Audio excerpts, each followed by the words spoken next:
Nous vous remercions d'être de plus en plus nombreux à regarder nos vidéos.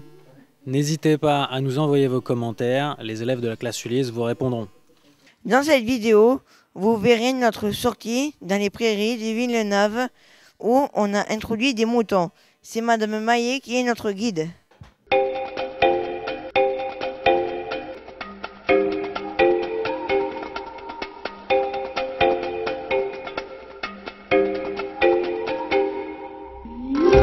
Tout d'abord, en quoi consiste votre métier? Alors, mon métier paraît simple à la base, je suis chargé de mission des espaces naturels sensibles.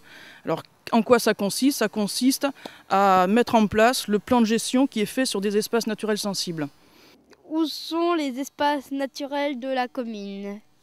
Alors les derniers espaces naturels sensibles de la commune se trouvent là où nous sommes en ce moment, sur Courréjean. Donc là ce sont les prairies Escudeil.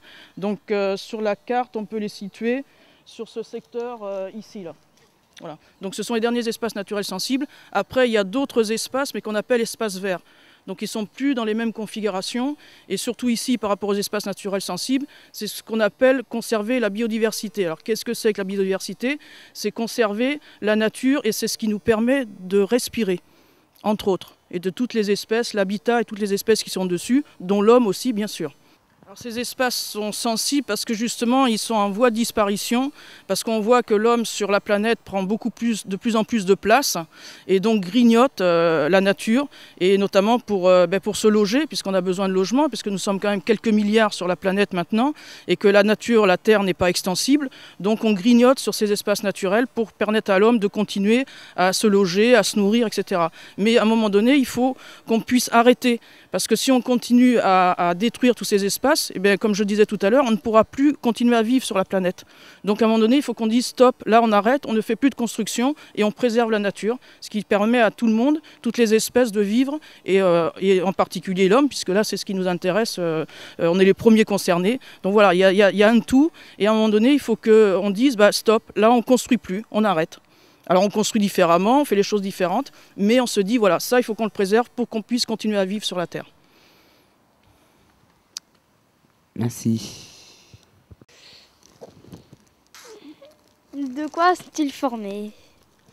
Alors c'est un petit peu ce que je viens de dire, c'est tous les habitats qu'on peut trouver, c'est-à-dire bon ici on a des prairies, après plus loin on va avoir des boisements, après sur ces prairies et ces boisements on a de la faune et de la flore. Alors la faune ce sont tout ce qui est animal et la flore c'est tout ce qui est végétal. Voilà, c'est tous ces espaces-là qu'il faut qu'on conserve pour que nous derrière l'homme puisse continuer à vivre, parce qu'on a besoin de ces éléments-là, nous faisons partie de la planète. Alors, pourquoi garde-t-on la nature en ville?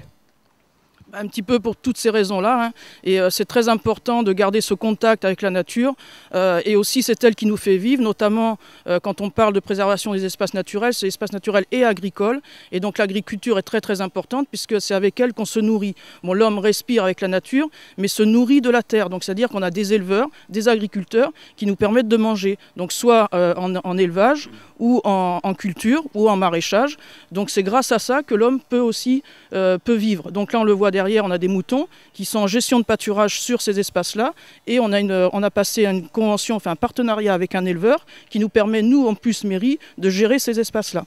Donc c'est un peu un tout, c'est ce qu'on appelle une chaîne alimentaire. Donc c'est une boucle, c'est un cercle. Et tout ça permet que tout le monde peut vivre en harmonie. Ok. Merci.